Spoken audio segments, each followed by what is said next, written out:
Sweet. Welcome to the Te Hauora Brothers. Te Hauora Bros.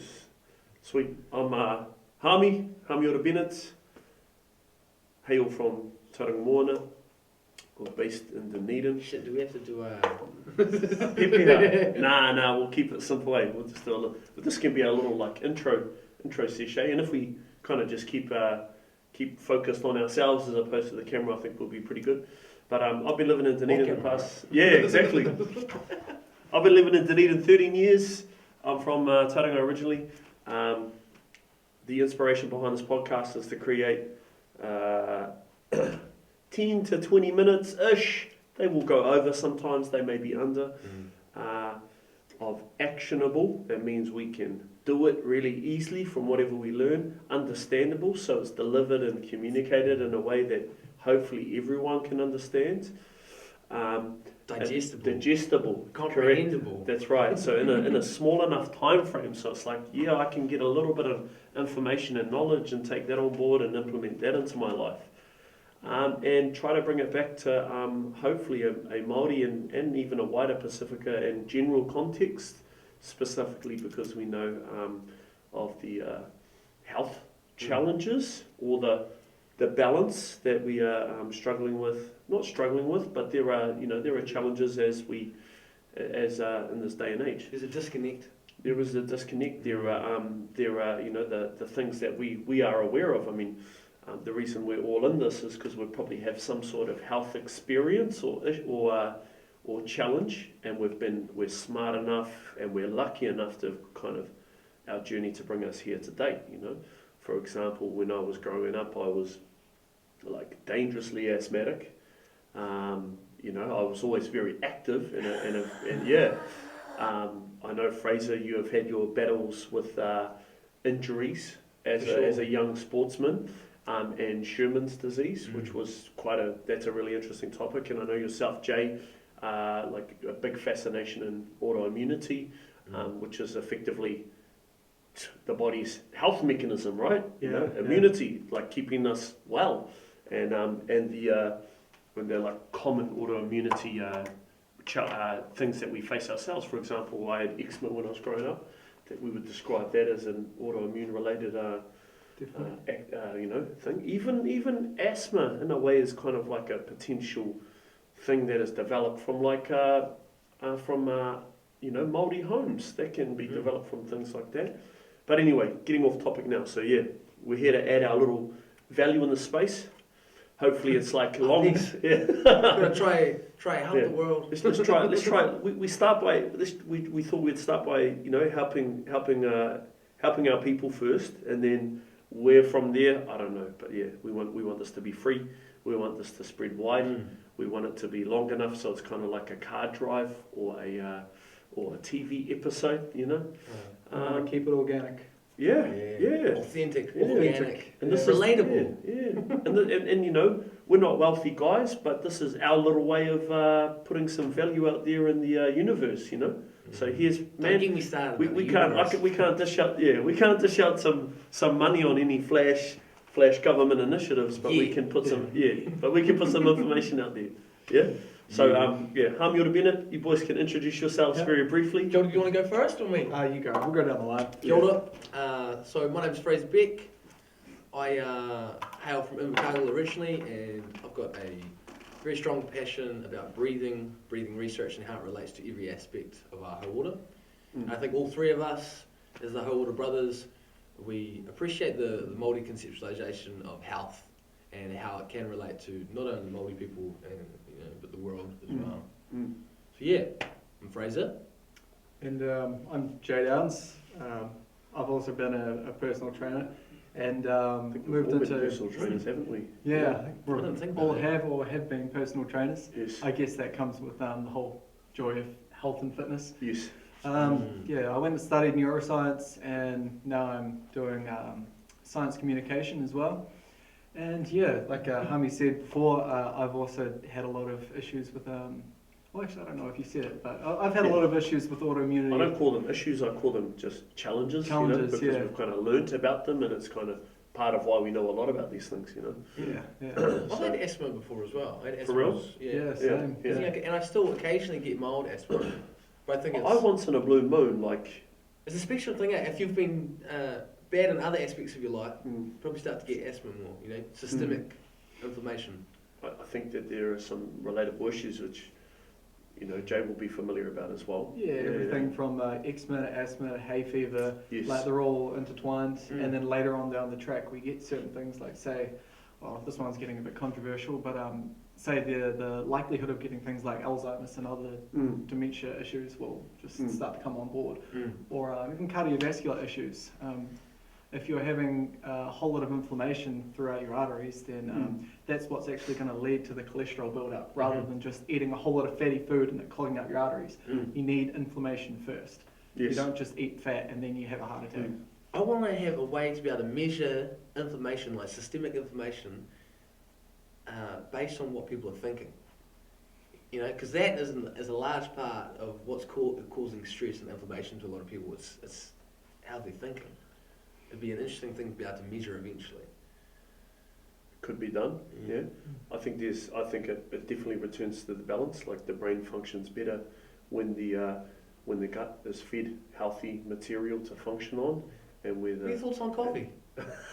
well, yeah. So like, you brought that up. we will get caught away in a rabbit hole if we're let. So we'll rein Stay back on in. topic. We'll rein back in, and we'll segue into our genuine first coffee. So that's a little intro. We'll add layers as the episodes go on and slowly tell our story and our whakapapa and whatnot as we go. But we're going to return to our first topic, which is the most probably is the second most consumed beverage in the world, I think, after tea. Tea is actually number one. True. But Water? You would Does okay. that not count? I Does don't that know not if it count counts as as a beverage. You know, Yeah. it just counts as water. I But, wonder if Vanguard would sponsor us for this.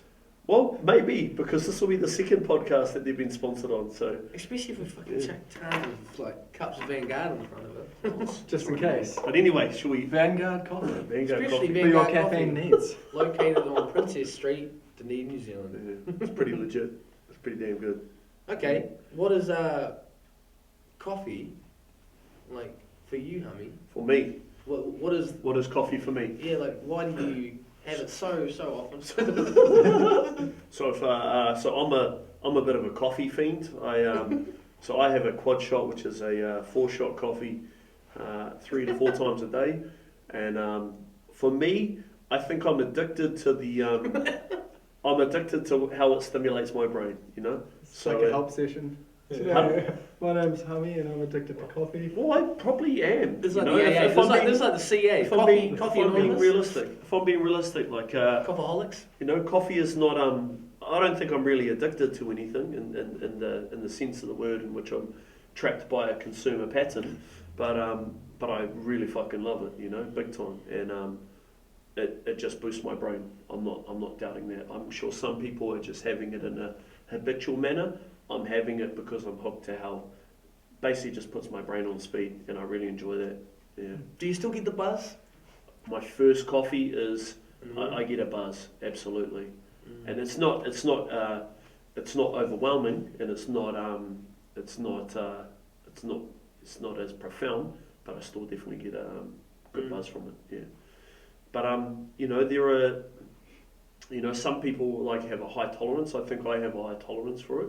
For example, my partner Sarah, she will have like large latte, which is basically a single shot with a bowl of milk, and she will be buzzing, you know, and that's quite aggressive for her. Whereas I'll have a quad shot and my brain's going, but I can still be mellow.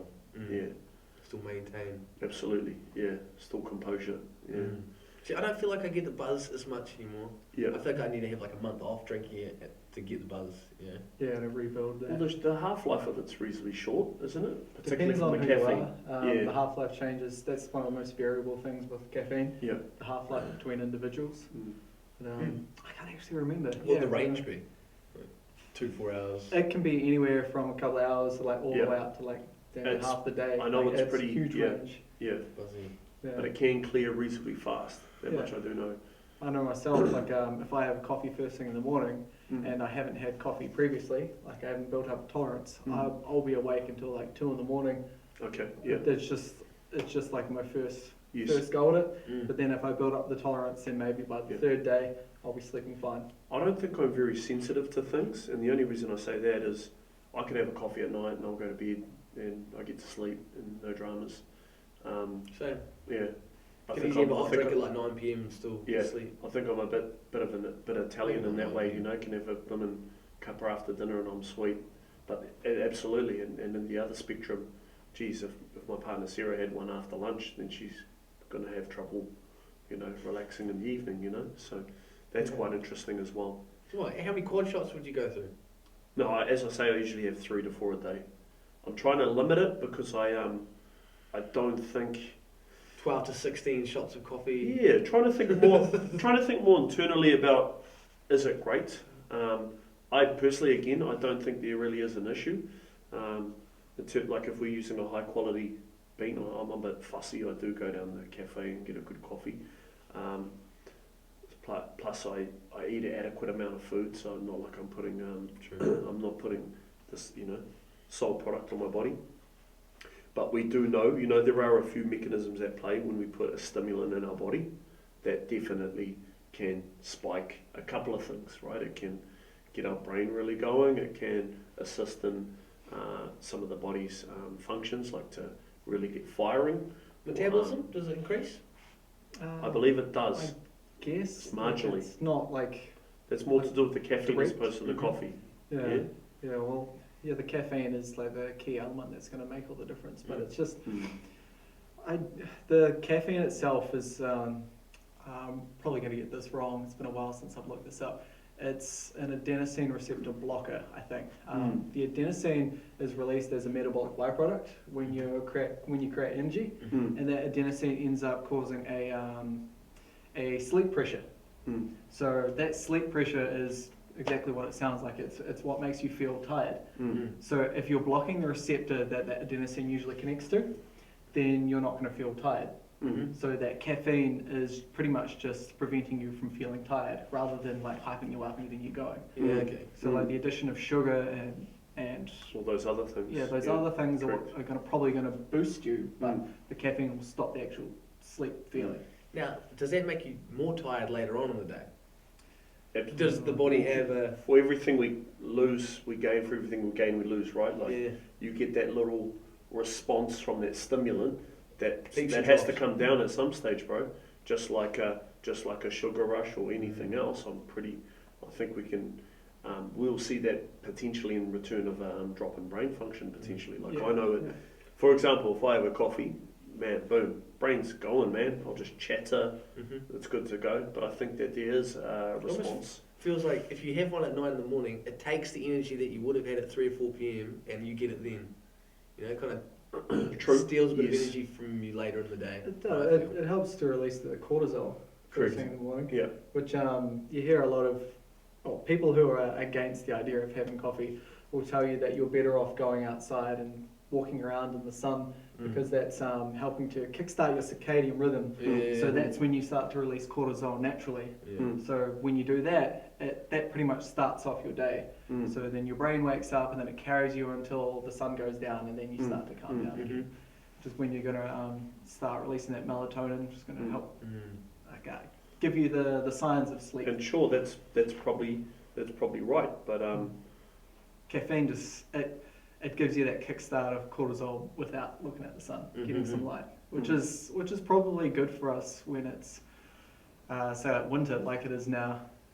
You don't see much light, so you just smash a couple of quaddies in the morning and you're good to go. What's your thoughts on the diuretic effect of caffeine? Because some people say the amount of water you get when you ingest a small amount of caffeine, it's going to balance it out. But I don't think it does. I think it's more of a diuretic.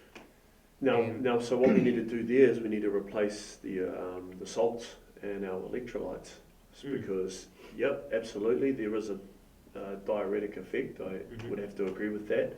It's going to pull some of that moisture out. We have this idea that we need to, stay hydrated, but hydration in the absence of electrolytes is kind of it's not pointless, but it's not efficient. So in terms of like how the ideal way to have a coffee, you'd actually put a pinch of salt in there. That would, and iodized salt even as well, because we don't get a huge amount of iodine in our. So that table salt that says iodized table salt, that's not actually that bad, because we're not getting iodine in our diet. Like, I don't know anyone who could name it. Like, I can name a food that has iodine in it, but it's not a rich source in our general day-to-day food. Surely there must be some research on sodium, potassium. There is plenty. With caffeine. Like, what's the? Well, so for example, a pinch of salt in there is a great way to do it, to try to stem the effects of that. In terms of the potassium, you're probably going to be more looking at like maybe a banana or avocado or coconut drink. Do we know what one caffeine's going to affect more, sodium or potassium? It's going to pull. I'm not sure on that, but it might depend on individual again. Depends what the kidney's more likely to flush out, like what's going on in your system before you have the coffee. Let's say you're an active person and you want to maintain your balance of these crucial electrolytes. My suggestion, instead of putting sugar, would be pinch of like Himalayan salt or iodized salt in your coffee. Sounds a bit full on, and then have it with a banana. That would be a good combination. You're going to get, particularly if you're an active person, that's a good way to do it. What if you just put some salt on your hand, bro? You lick your hand. Because it's not Friday and we ain't at the clubs. And you smash a lime. Your lime, that's good too. Have you guys heard of stave off scurvy? Scurvy. Hyaluronic acid? Hyaluronic acid. Are we talking about this, the fascial? Yeah. The liquid in the Yeah. Fuzzy molecule can hold up to 100 times its weight in water, which is, makes me think about how dehydrated we are, how much more hydrated we could be, and like what is caffeine or constant, the accumulation of coffee every day. Yeah. What is that doing to the health of our connective tissue? Is it slowly drying it out?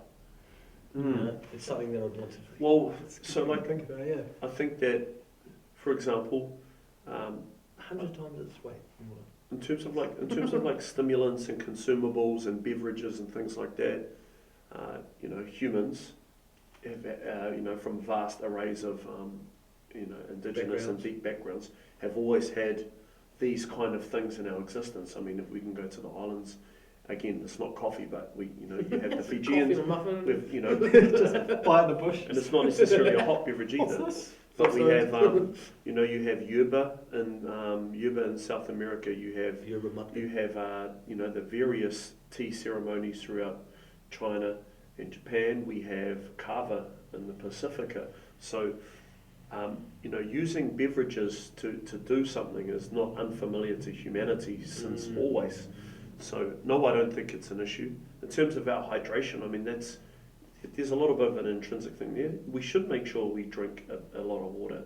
If anything, what's doing us worse for our hydration is drinking, yes, too much of this, but in the absence of water and good nutrition, and also fizzy drinks, juices, energy drinks, those things are probably actually where the damages exist. The worst possible thing to ingest, like a Monster energy drink. Basically poison. Or something like that. Yeah, it's a cocktail of death. It is, yeah. Diesels. Diesels. It's a cocktail of fun. You got sugar, caffeine, alcohol, intertwined with this nice little concoction. But I think that I think in terms of recognizing our hydration, making sure it really is it's that micronutrient balance. Have I got enough of my my salts, my potassium? We can get potassium or spinach. As you're saying, avocado, bananas. That's all good stuff. Even maybe if we bring it back to like New Zealand, your dark leafy greens are likely to contain trace elements of it, but even watercress or puha, there's some good stuff in there. Iodine is richest in kina. AKA, urchin. That's actually that's where the rich levels of that come from. Sounds like kelp and seaweeds. Yes, Yeah. true. Pretty much anything that comes from the sea, it's got to be rich useful. absolutely. Yeah. Salty. Salty Salty, yeah. iodines, bro. Absolutely, big time. Yeah, it's probably why we use these salts, or we have these. Oh, this is probably going to go too far into it. Like say, like all the messages that are like transmitted throughout your body, are there because of gradient change within, with the electrolytes like the sodium, potassium, calcium. In the cell and outside the cell. Yeah, the difference between inside a cell and outside a cell will create a charge. Well, there's that voltage difference. So then you can help transmit that message through a neuron or your nerves. So like just the fact that we use all these electrolytes or these elements to survive is probably a remnant of how we used to live in the ocean, or how we eat a lot of things that come from the ocean. It's like land-dwelling creatures are just, we're pretty much ocean dwellers that picked everything up and put ourselves in a bag of skin and then carried our way out. So it's like we have to get all our nutrients from things that are a remnant of the ocean. Hard out. In terms of like, bringing it back to coffee. I had a good one. I had a coffee. Man, focus, bro. Like, absolutely. Do you think it helps? Absolutely, it gets my brain just going, bro. Like if I have a coffee and then I go and do some work, You think I'm gonna like, so long as I can. It's so long as I remove the other distractions, So if I remove the other distractions, coffee and chip away, I'll pump I'll pump absolutely. We did a test in I think it was Psych 111 or 112. Oh, I think First year, done this too, and half the class had coffee. It was like probably 8 in the morning, relatively early. Other half didn't. And you did a series of tests, testing reactions on the computer screen, and the people that had the coffee didn't score as well. Okay. They were more jittery Wow. and couldn't actually focus or couldn't complete the task as fast or as efficiently as the non-coffee consumers, which made you think. Interesting. And it was consistent throughout all the classes. Yeah, we all felt like we were faster, but Yeah. in reality, Correct. Yeah. Or maybe we've sped things up, but we haven't made them work any better, have we? So, Yeah. yeah. Maybe you're just jittery, Correct. Like you're bouncing like a pinball in your head as opposed to like actually focusing and completing the task. Yeah. So it's interesting. Interesting thing to think about. Yeah. And it makes you want to do more research in relation to contemplation practice. That's going to go off topic in like meditation and how you can get better at keeping your focus on one thing and being able to complete the task as opposed to your ideas bouncing in your head. we'll definitely come back to that one because that is going down another rabbit hole. I'm trying not to talk about breathing, man. We'll segue on to our next topic anyway, because there's a big chat about coffee, and we've probably got more to cover on that. Yeah. We'll come back to coffee. We're going to come back to coffee, and we're going to jump on to our next one. We're going to do a little chat on fasting. We're going to jump on to fasting.